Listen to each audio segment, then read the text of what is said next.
vamos a revisar la ley de Biot-Savart, que es, como veremos un poquito más adelante, el análogo de la ley de Coulomb, pero ahora para campos magnéticos. Y vamos a ver un par de ejemplos muy sencillos relacionados con el uso de la ley de Biot y Savart para calcular el campo magnético generado por una distribución de corriente en dos casos muy particulares, alambres finitos e infinitos y campos magnéticos creados por anillos. Después vamos a revisar una síntesis, una manera sencilla relativamente de calcular campos magnéticos, que es la ley de Ampère, que sería el análogo de la ley de Gauss que vimos en electrostática, y vamos a terminar esta sesión con algunas aplicaciones. Entonces empezamos con la ley de Biot y Savart. Parece que alguien más se quiere sumar, por eso les pido que por favor empecemos a tiempo, porque interrumpen un poco la sesión. Esperemos que no haya nadie más queriendo entrar. Bien, seguimos. Entonces, empezamos con la ley de Biot y Savart. En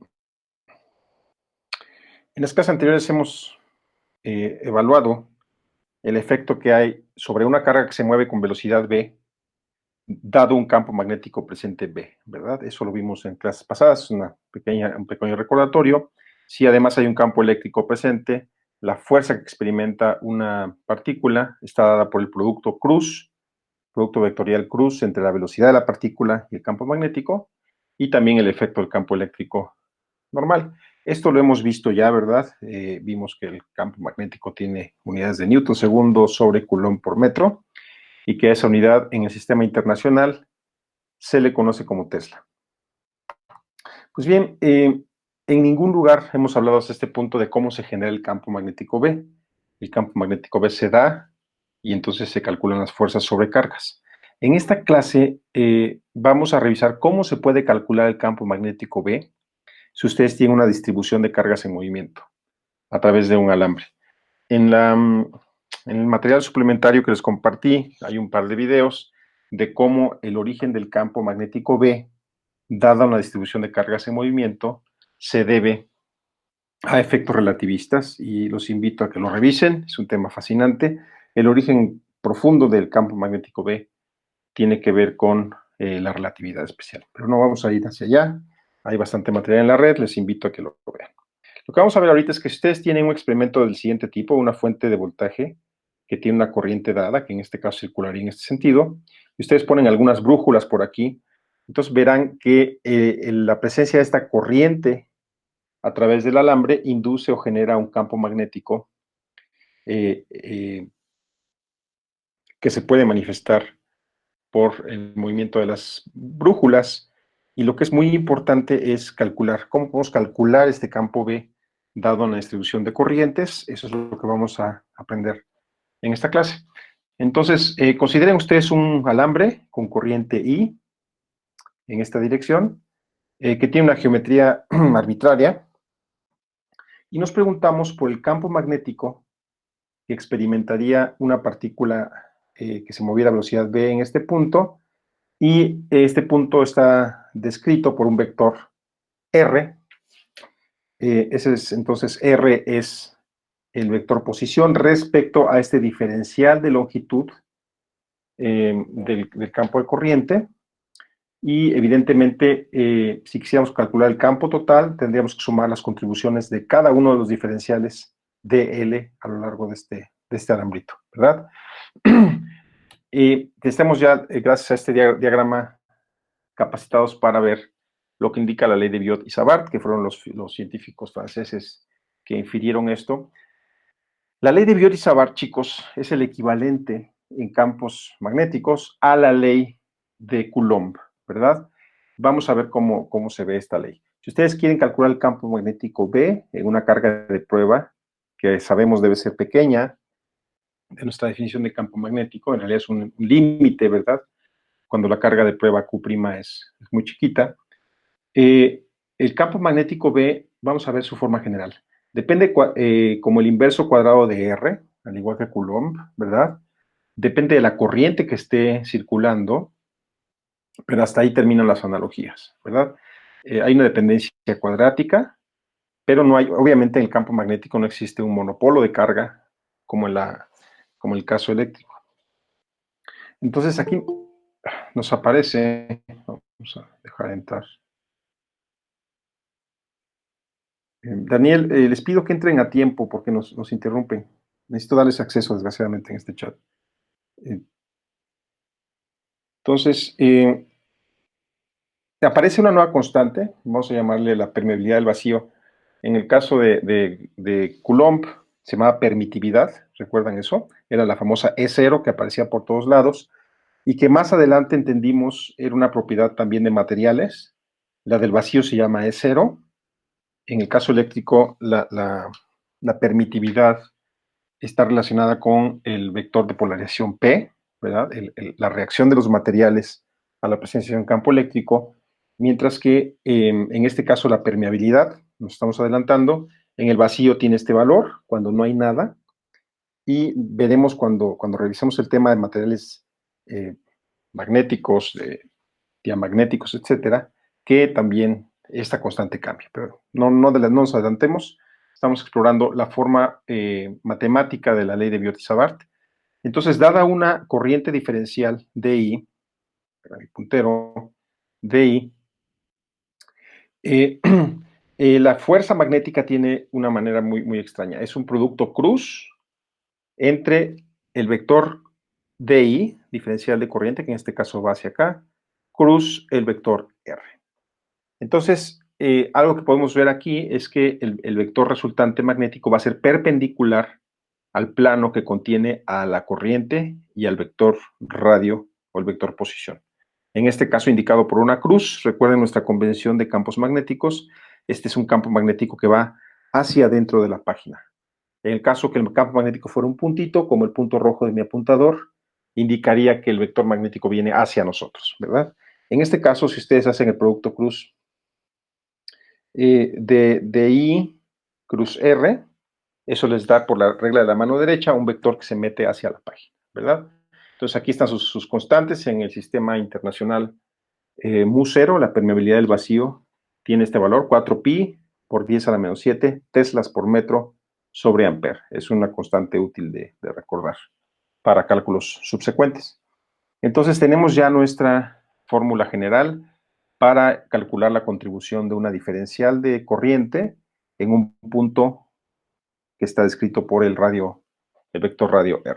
¿Okay? Esta es la ley de Savart y Biot, que es increíblemente fundamental y que es importante que recuerden poco para familiarizarlos o hacerlos recordar esto. La ley de Biot y Savart es el análogo en el caso magnético de la ley de Coulomb, ¿verdad?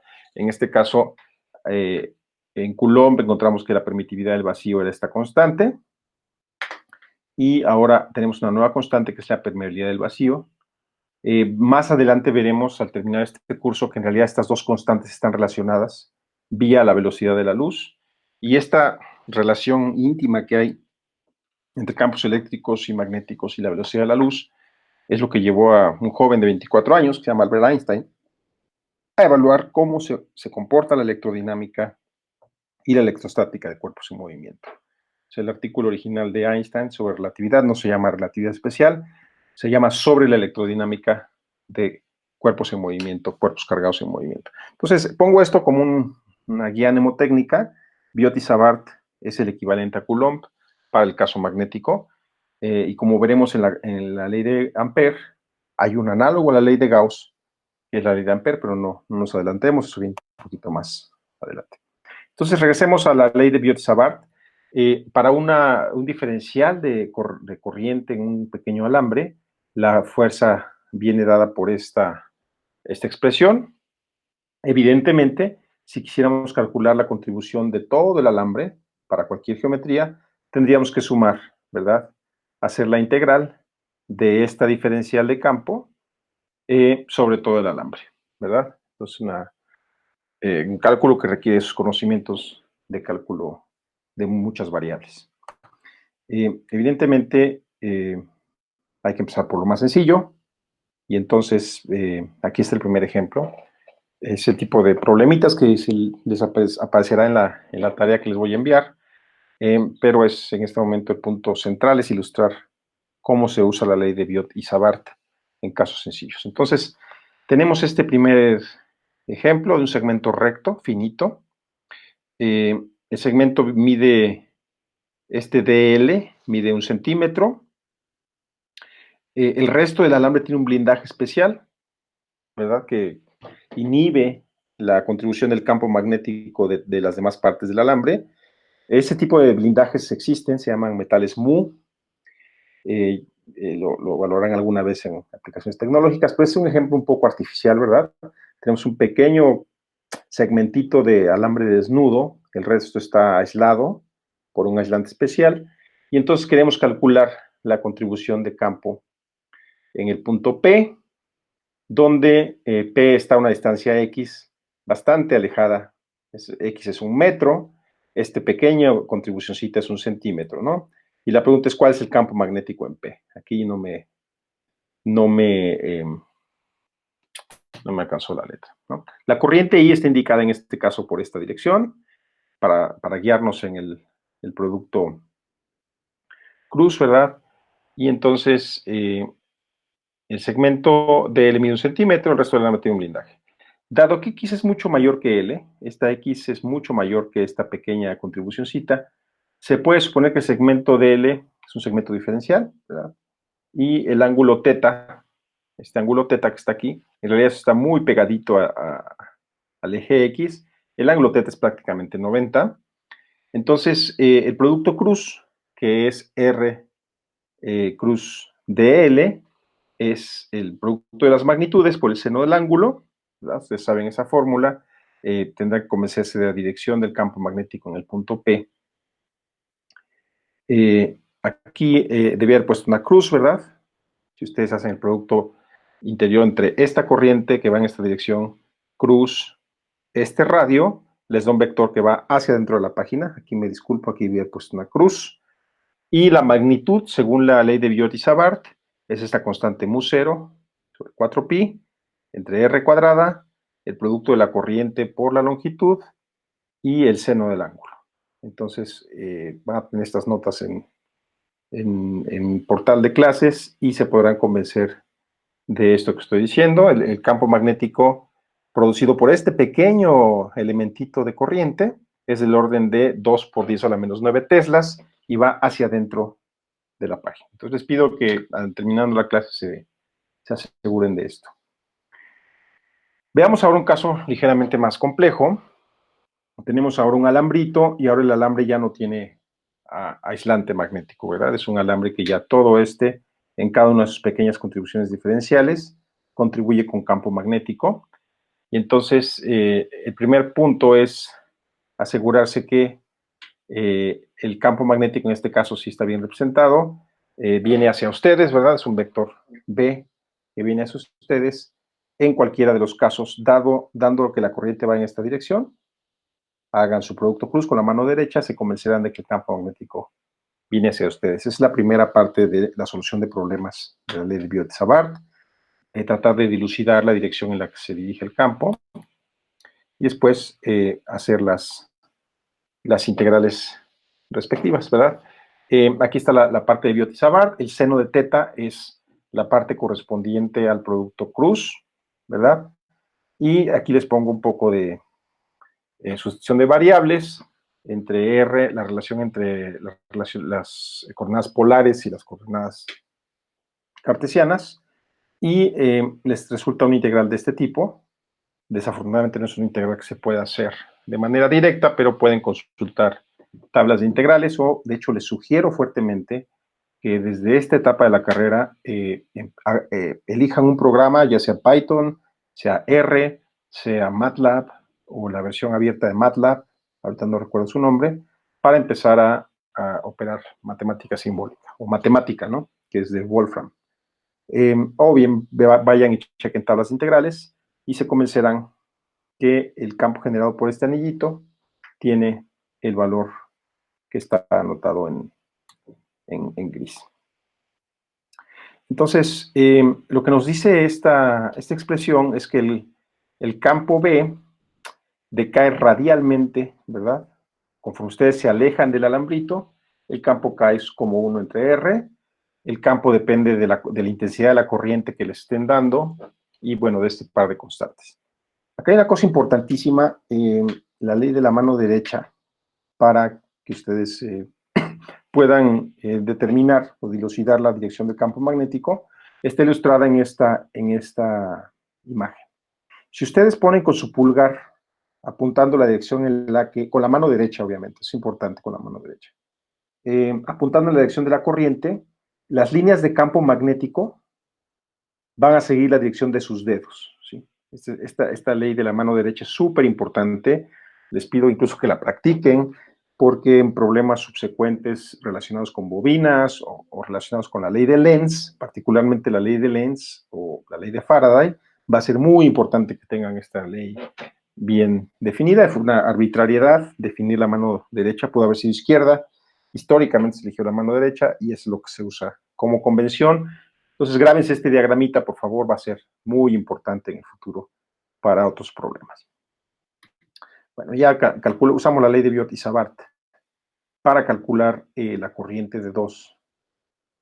de un alambrito. Y si recuerdan ustedes, la motivación de estas clases al principio fueron con alambritos, ¿verdad? Yo les puse fenomenológicamente, que si tienen dos alambritos con corriente I1 y I2 paralelos, pues hay una fuerza que los atrae, si revisan las notas de esta sección de magnetismo, y que si las corrientes son antiparalelas, los alambritos se repelen. Entonces, pues ya tenemos la ley de Biot-Savart, y ahora ya están ustedes en condiciones de evaluar cuantitativamente esto que les afirmé yo como una evidencia experimental. Entonces vamos a ver el caso de la fuerza entre dos alambres. El problema es calcular la fuerza que ejercen dos alambres cuando circulan dos corrientes paralelas, o sea, van en exactamente la misma dirección y sentido, de magnitudes I1 e I2, ¿verdad? Entonces vamos a tratar de usar nuestra ley de Biot y Savart. Sabemos la ley de Lorentz, y sabemos que la fuerza va a ser igual al producto cruz de la velocidad por el campo magnético. La carga por la velocidad es igual a la corriente, y entonces la fuerza que se experimentará por unidad de longitud está dada por esta expresión. Es importante que se convenzan de esto usando Biot y Savart. Implícitamente está aquí el producto cruz, pero si ven por la ley de la mano derecha, el campo magnético es perpendicular a la corriente y el seno de 90 grados es 1, aquí está implícitamente dado, y la fuerza que el campo magnético generado por este alambre ejerce sobre la corriente por unidad de longitud es una fuerza en esta dirección. Les pido que con la regla de la mano derecha se convenzan de esto, y tiene esta magnitud. Entonces, una primera aplicación. Hay un par de pasos implícitos que les pido que revisen. La definición de corriente, ¿verdad? La hemos visto varias veces en términos de velocidad de deriva, el vector de densidad de corriente y la fuerza de Lorentz. Están aquí implícitas. Entonces, por la ley de Biot y Savart, la fuerza entre dos alambres está dada por esta magnitud. Por la tercera ley de Newton, evidentemente la fuerza de reacción del alambre 2 sobre el 1 es igual, pero de sentido opuesto. Acá hay un problema resuelto, les pido que lo revisen con cuidado en sus casas. Aquí está con todas las partes, está digerido. Tienen un par de alambres que salen hacia ustedes, hacia sus ojos, un par de alambres muy largos, que están ubicados en esta geometría, ¿verdad?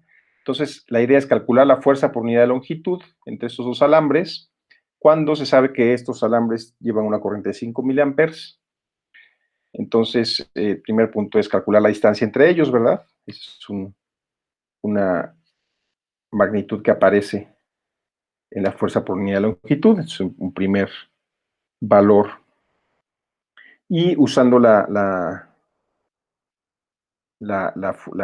formulita que pusimos acá y sustituyendo, llegarán a que la fuerza por unidad de longitud de estos dos alambritos es esa sustitución de datos numéricos. Les pido que lo hagan en sus casas con un lápiz y un papel. Y en este caso particular, para estos dos alambritos separados en esta geometría, la magnitud de la fuerza es esta. Una parte importante es que se aseguren de que encuentran la magnitud correcta de la fuerza. En este caso, la fuerza es un vector que va en esta dirección, ¿verdad? Entonces, es un vector que tiene una componente X y una componente Y. Entonces, les pido, aquí vienen los datos, sencillamente verifiquen en sus casas que el vector unitario fuerza entre los dos alambres está dado por esta magnitud y que el resultado final, vectorialmente, es este pequeño vectorcito que tiene estas magnitudes y las direcciones I y J respectivas, que ustedes deberán cerciorarse van en esta dirección o en esta, según se fijen en la fuerza del alambre 1 sobre el 2 o el 2 sobre el 1. Ese es un siguiente ejemplo sencillo de la ley de Biot-Savart. Es importante revisar primero la ley general, después aplicaciones muy sencillitas. El siguiente problema en sofisticación es este anillo. Si ustedes recuerdan, en nuestro caso electrostático vimos también el campo eléctrico generado por anillos, entonces estamos siguiendo más o menos el mismo camino. Y aquí la idea es calcular el campo generado por una pequeña coil, una bobinita, que tiene un anillo circular en el cual circula una corriente así y así, en esta dirección y en esta.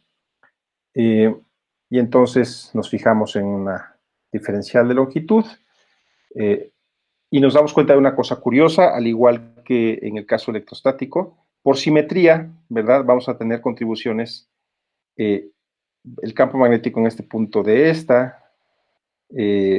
este pequeño segmento va a ser este, y de este pequeño segmento va a ser este, y hay simetría, ¿verdad? Las contribuciones fuera del eje Y van a cancelarse. Siempre va a haber una componente fuera del eje Y que se cancele. Las que van en la dirección de Y sobreviven. Es una primera noción de simetría que siempre es importante tener presente cuando resuelven el problema, ¿verdad? Entonces, les pido que se aseguren ustedes en sus casas de que los vectores diferenciales B y B' van en la dirección que se indica en la página. Y la ley de Biot-Savart, nuevamente aquí, en este caso, el vector I y el vector R son perpendiculares, nos da un factor seno de pi medios por el producto cruz, y la aplicación directa de la ley de Biot-Savart está explicada en esta, o expresada en esta fórmula para la contribución diferencial del campo B en magnitud absoluta. Entonces, por la simetría del anillo en las direcciones opuestas, las contribuciones opuestas del campo que está fuera de este eje se cancelan y solo va a sobrevivir la componente J. Ustedes se pueden asegurar de esto. Siempre va a haber una componente DL que tiene una antípoda DL' que contribuyen en cantidades opuestas a lo largo del eje Z y X, y solamente sobrevive una componente Y, que es el resultado de la integral de esta expresión en magnitud, considerando la variable teta. El resultado se expresa en las notas, vienen aquí, y les pido que las revisen que están correctas con un lápiz y un papel. Aquí vienen las definiciones del coseno, es trigonometría básica, y se van a enfrentar a encontrar la integral de este tipo. Entonces, pueden verificar en tablas de integrales que esto es correcto, y el campo magnético de una pequeña coil aplicando Biot-Savart nos da esta expresión. Entonces, vamos caminando lentamente las aplicaciones de la ley de Biot-Savart.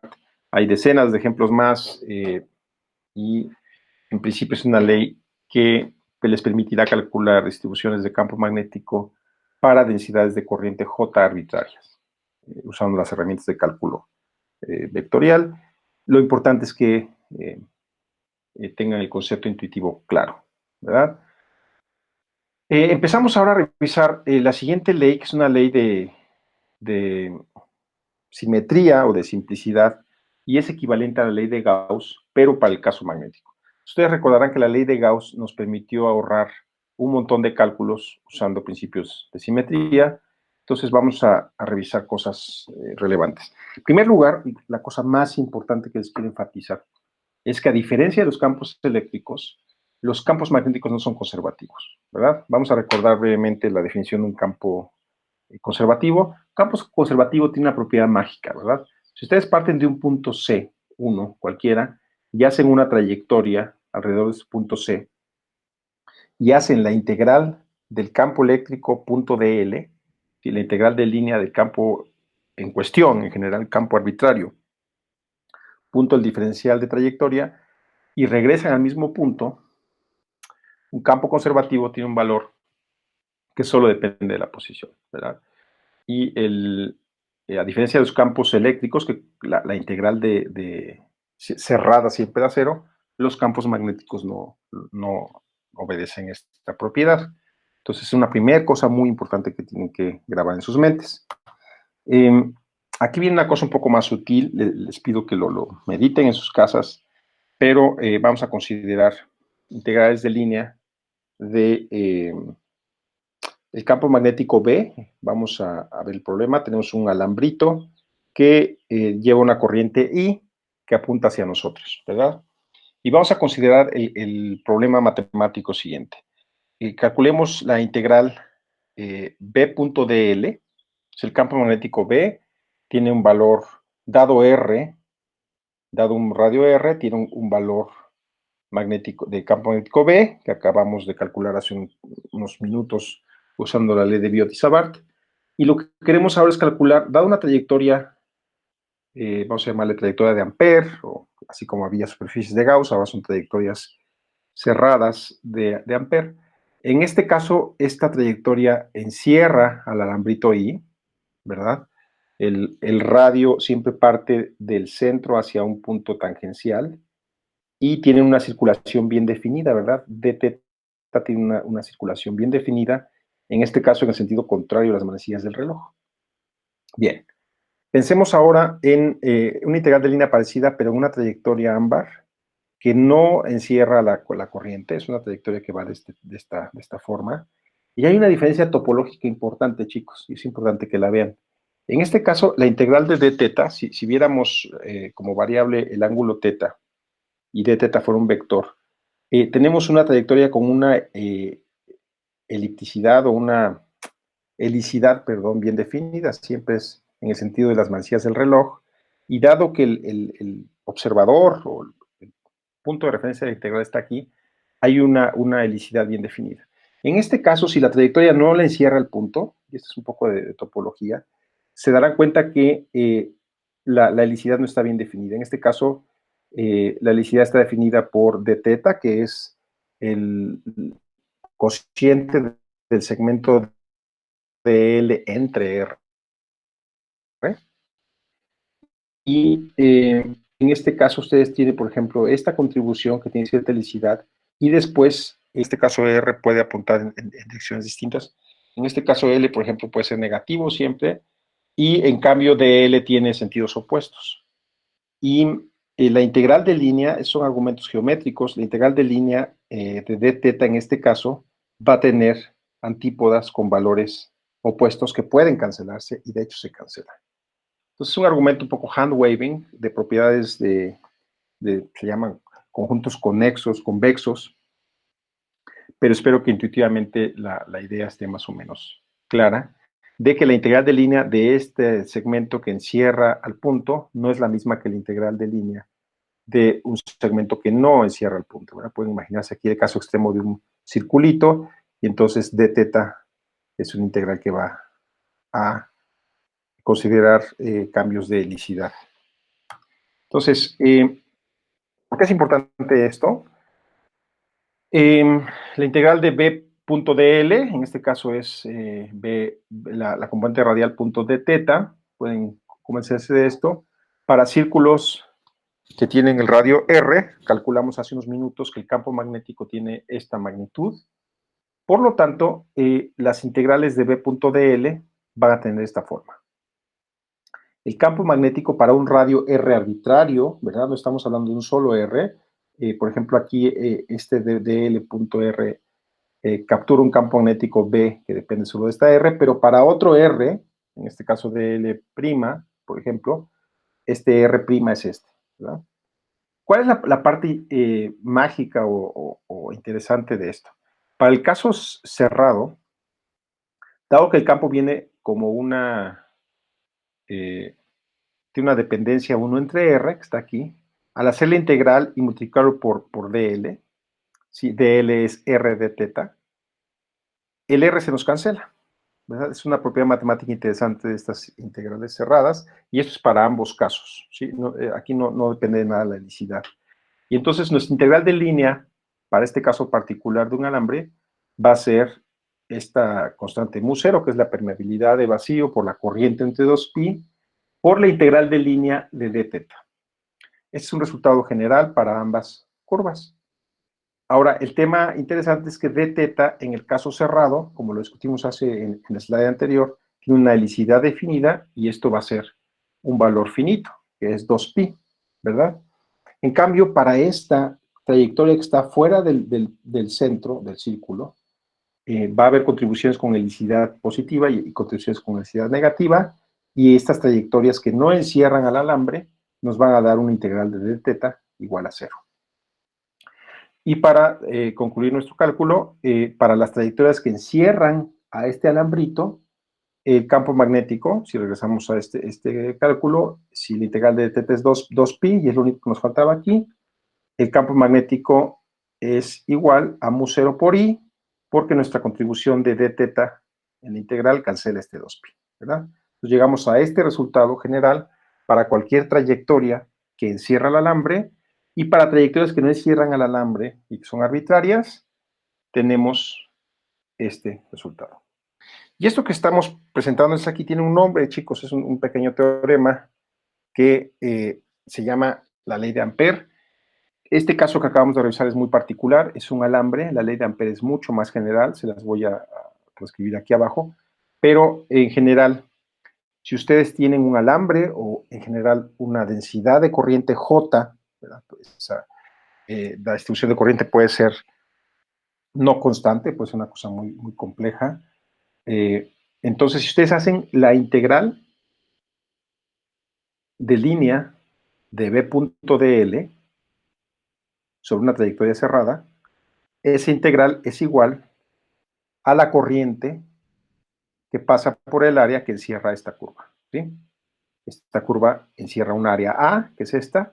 Si por esta área A circula la corriente I, entonces la integral de línea de B.dl es igual a esta corriente I módulo un factor permeabilidad magnética.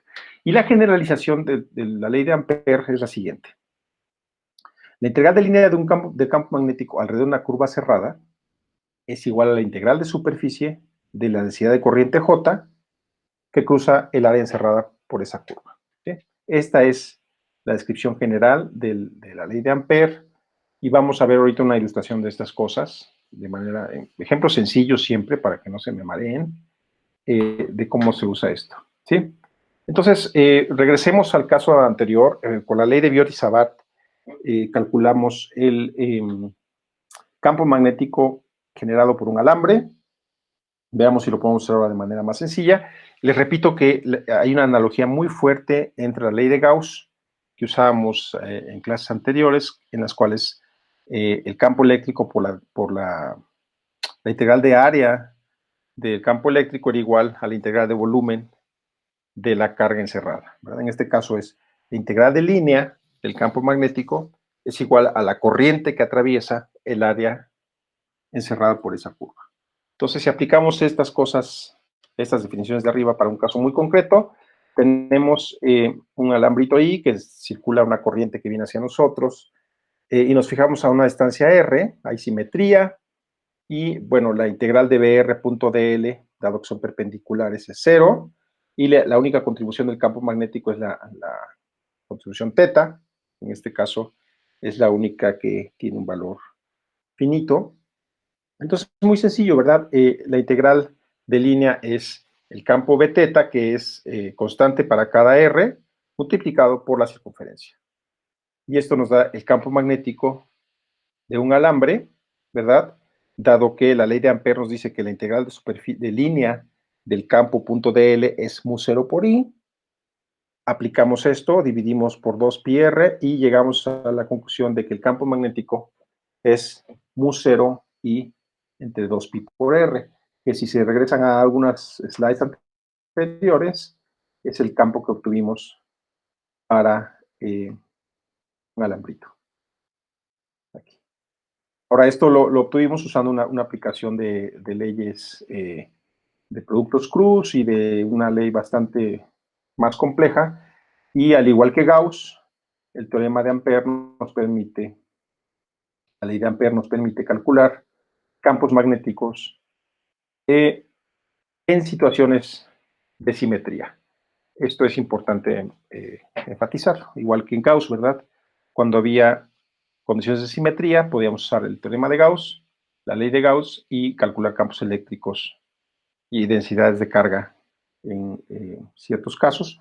En el caso de Ampère también es útil para casos de simetría. Más adelante vamos a ver otro ejemplo. El ejemplo 2 que tengo aquí es calcular el campo magnético de un alambre usando la ley de Ampère dentro del alambre, ¿verdad? Entonces, ¿cómo va el tema? Aquí tiene una densidad de corriente J que va circulando por este alambre, es constante.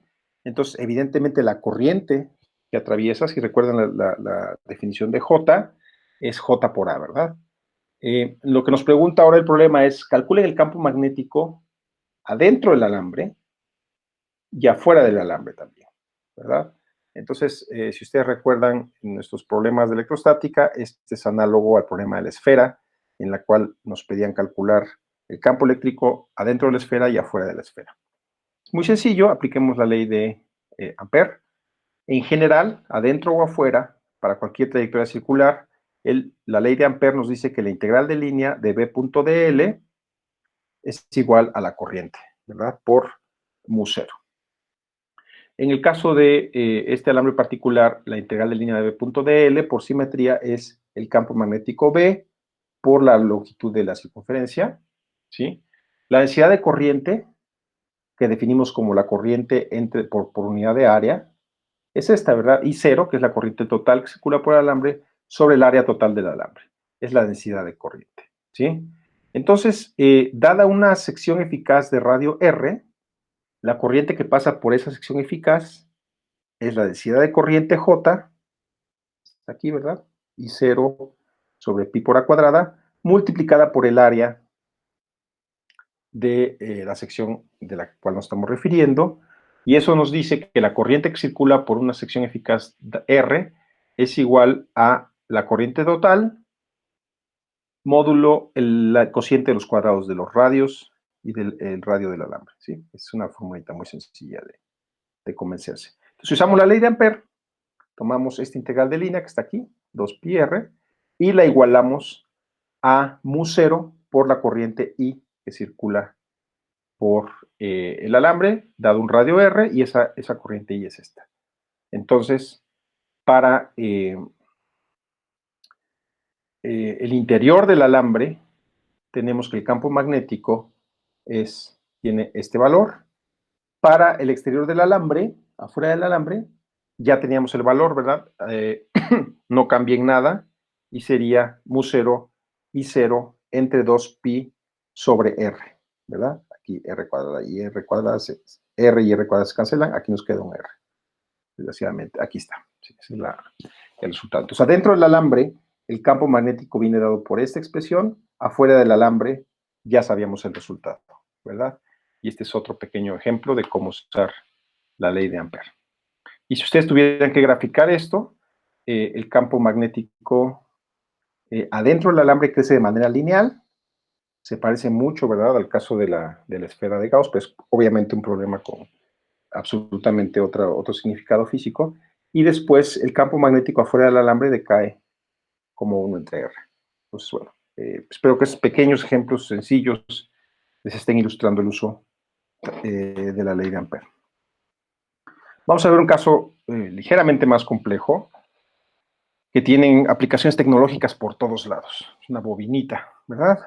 Más adelante veremos que la bobina, el capacitor y la resistencia son la base de casi toda la tecnología que usamos, inalámbrica, electrónica y toda la vida tecnológica que ustedes tienen se basa en estos pequeños sistemas tan sencillos, ¿verdad? Esta es una bobina y es un conjunto de anillitos.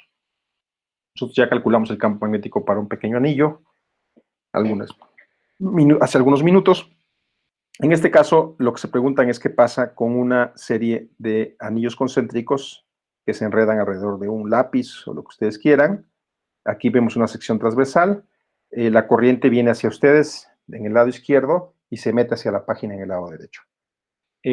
Evidentemente, si quisiéramos calcular el campo magnético dB diferencial, la contribución del campo magnético dB en este punto, tendremos que usar la ley de Biot-Savart para todos y cada uno de estos elementitos, ¿verdad? Solo para calcular el campo en un punto. Entonces, no vamos a revisarlo, pero ustedes se podrán convencer, si tienen paciencia y tiempo, de que el campo magnético, usando la ley de Biot-Savart, nos daría esto, y entonces para calcular el campo en un punto tenemos que hacer un integral de este tipo. Pero vamos a hacer la vida mucho más fácil y vamos a usar nuestra recién estrenada ley de Ampère para calcular este mismo problema en dos pasos sencillos. Entonces, veamos ahora la sección eficaz de nuestro alambrito. Aquí está acostado, ¿verdad? Aquí lo tengo parado, pues lo mismo, rotamos 90 grados y elegimos una trayectoria de Ampère inteligente. Las trayectorias, al igual que las superficies de Gauss, elegir una buena superficie de Gauss llevaba a una solución sencilla. Las trayectorias de Ampère bien elegidas son útiles. Entonces, vamos a ver. Ampère es útil cuando se usan argumentos de simetría. Tenemos aquí una trayectoria de Ampère que va de la siguiente manera. Adentro del alambre, la trayectoria 1, perpendicular al alambre, perpendicular al campo, una trayectoria 2, una trayectoria 3 que viene en sentido de regreso afuera del alambre, y esto puede estar tan lejos como queramos, ¿verdad? Y una trayectoria 4 que viene hacia adentro.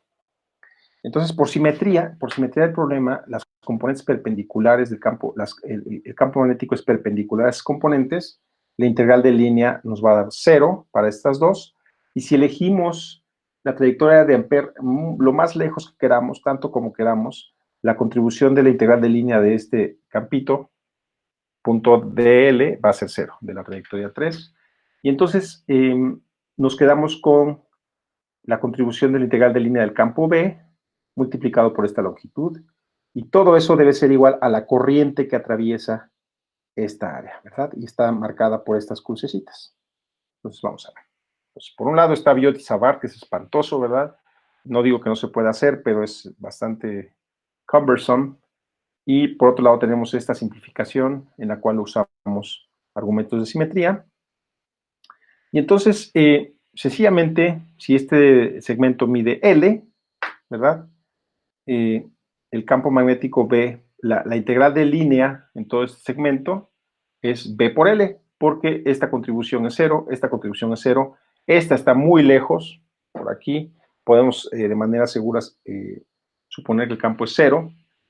Hay una manera más inteligente de probar eso, de que el campo aquí afuera es 0, se parece mucho a el problema usando Gauss de placas paralelas, se los dejo para que lo piensen, pero incluso si me alejo, me pueden creer que el campo va a ser muy pequeño acá. Entonces, B por L es la única contribución en esta integral de línea, y eso debe ser igual a mu0 por la corriente total que atraviesa esta área, ¿verdad? Y esa corriente total es el número de alambritos por unidad de longitud que he enredado, multiplicado por esta longitud, L, multiplicado por la corriente que circula por cada uno de estos.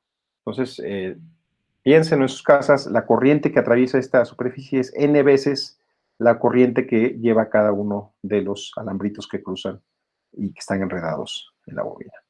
Y entonces el campo magnético para una solenoide nos da, bueno, aquí es fácil de despejar, L se cancela y nos queda que B es proporcional a n veces la corriente multiplicado por mu0 para una solenoide. Entonces, fíjense la gran simplificación que nos proporciona la ley de Ampère comparado con las complejidades que nos conlleva aplicar la ley de Biot-Savart.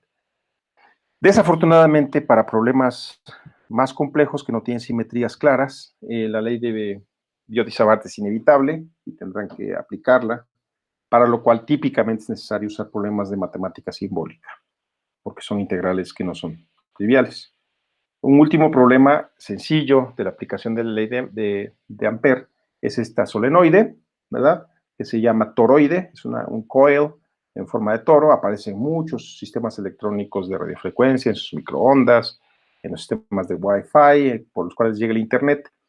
Y aquí les pido que se convenzan en sus casas, muy sencillo, ¿verdad? El campo magnético adentro del toro mide una magnitud B y sencillamente es constante y la integral de línea es B por 2 pi por R. La integral de línea afuera es 0 porque el campo es 0, se puede uno convencer de eso, y adentro es 2 pi por R. La corriente que se circula a través del área que encierra el círculo I0 es sencillamente mu0 por Ni, y esto nos da el campo de una solenoide, ¿verdad? En una solenoide el campo magnético es mu0 Ni sobre 2 pi por R. Y es otra aplicación muy directa de la ley de Ampère.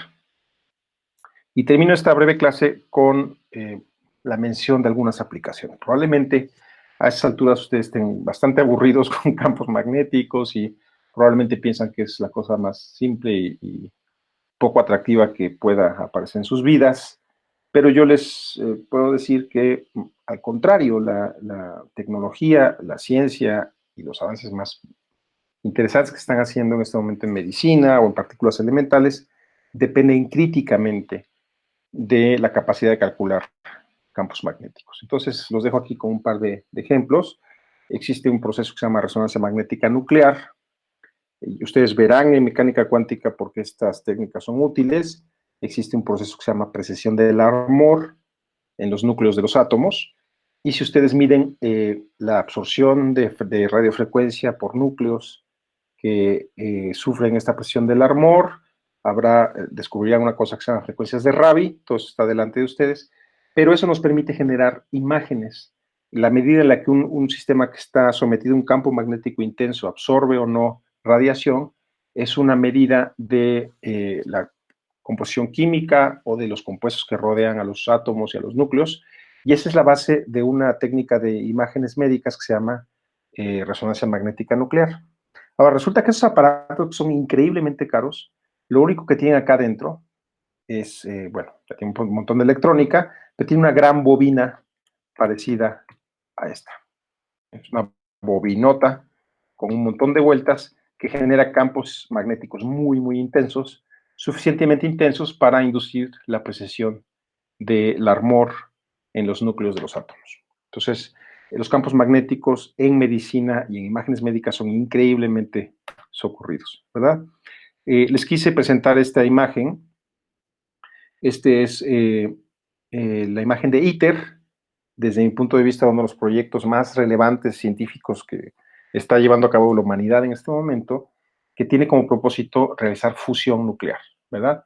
Llevar a cabo fusión nuclear es tomar dos núcleos de átomos, pelear contra la repulsión coulombiana brutal que tienen ellos, unirlos lo suficiente para que la fuerza fuerte nuclear actúe y sea más dominante que la coulombiana, y entonces formen ustedes un nuevo elemento.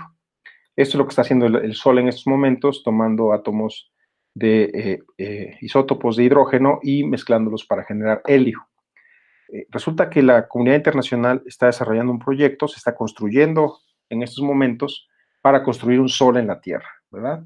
Ahora, el problema de construir un Sol en la Tierra es que ustedes tienen que confinar un plasma que probablemente tenga cientos de miles o incluso millones de grados centígrados de temperatura, y no hay ningún recipiente físico que pueda contener a una sustancia, un plasma en este caso, con esas temperaturas. Entonces la solución es crear campos magnéticos y confinar magnéticamente el plasma, alejado de las paredes del sistema, Y eso se logra con campos magnéticos, toroidales. Aquí pueden ver las bobinas toroidales, que se parecen mucho al torito este que les presenté aquí, ¿verdad?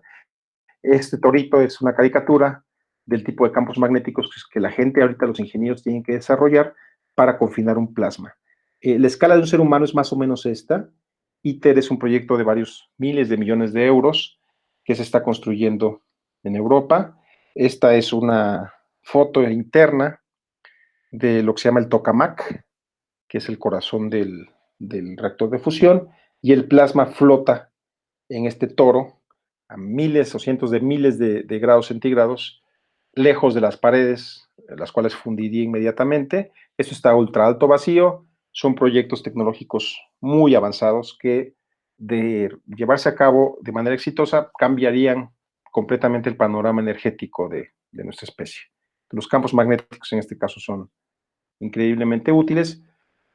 Mi último ejemplo es que los aceleradores de partículas en CERN, en los sincrotrones, en los sistemas de aceleración de partículas para imágenes médicas o para terapias de protones para cáncer, usan imanes, como los ven aquí, en configuraciones bastante complejas, octopolos, cuadrupolos, dipolos, para guiar partículas que viajan a velocidades relativistas por estos túneles, y absolutamente toda la tecnología de aceleradores en CERN, por ejemplo, o en sincrotrones, depende críticamente del diseño de imanes que se lleven a cabo con una precisión muy alta. Entonces, mi intención es dejarlos con un sabor de boca de la relevancia tecnológica que tiene aprender a hacer cálculos como los que están viendo en esta clase.